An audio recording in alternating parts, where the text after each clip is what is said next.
Long ago, before the statue stood in the harbor, before millions of people saw it as a symbol of hope, there was only an idea, a quiet idea, an idea about freedom.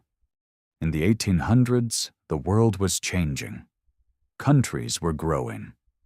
People were fighting for rights, for independence, for a better life. In France, there were thinkers who believed in liberty, the idea that people should be free. One of these people was a man named Édouard René de La Boulaye. He believed that the friendship between France and the United States should be celebrated, but not with words, with something greater, a symbol. This idea was shared with a young sculptor. His name was Frédéric Auguste Bartholdi. He listened, he imagined, and slowly he began to design something extraordinary. He imagined a woman, tall, strong, calm. She would hold a torch high into the sky, a light, a guide, a message to the world. Bartholdi wanted this statue to be more than art. He wanted it to speak, to say something without words, to tell people, you are free. But building such a statue was not easy. It had to be enormous, stronger than anything he had built before. It had to survive wind, rain, and time. So Bartholdi needed help. He worked with an engineer, a man who would later become very famous. His name was Gustave Eiffel. Together they designed a structure. Inside the statue, there would be a strong metal framework. Outside, thin sheets of copper. This made the statue both strong and light. The statue was built in France, piece by piece, section by section. It took many years. People worked carefully.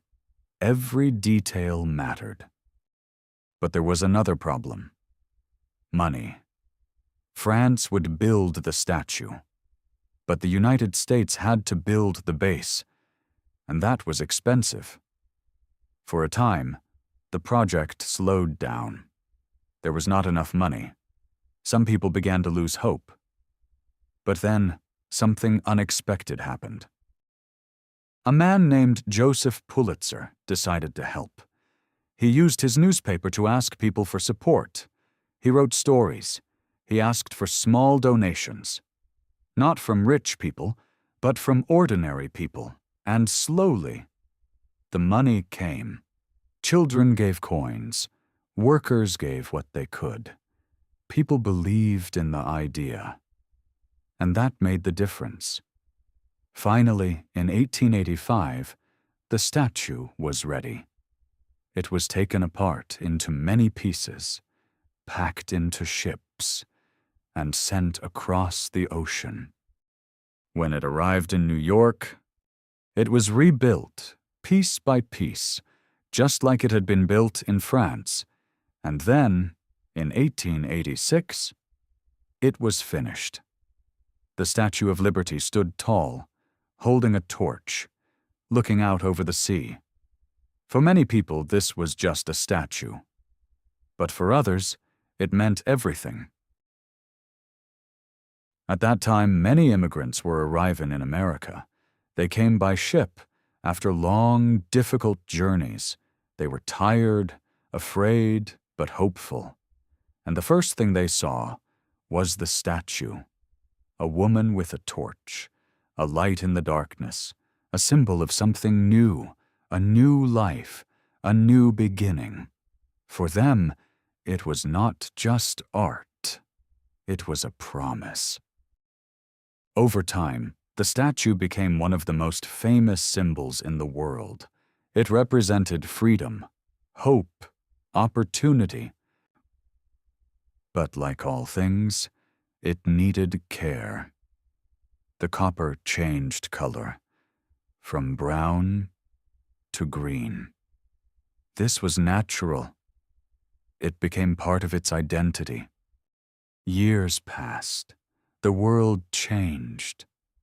But the statue remained, standing, watching, welcoming. Today, millions of people visit it every year. They take photos, they look up, they think about its meaning. And maybe the story of this statue is not only about history. Maybe it is about something deeper, about ideas, about people coming together, about believing in something that does not yet exist and making it real.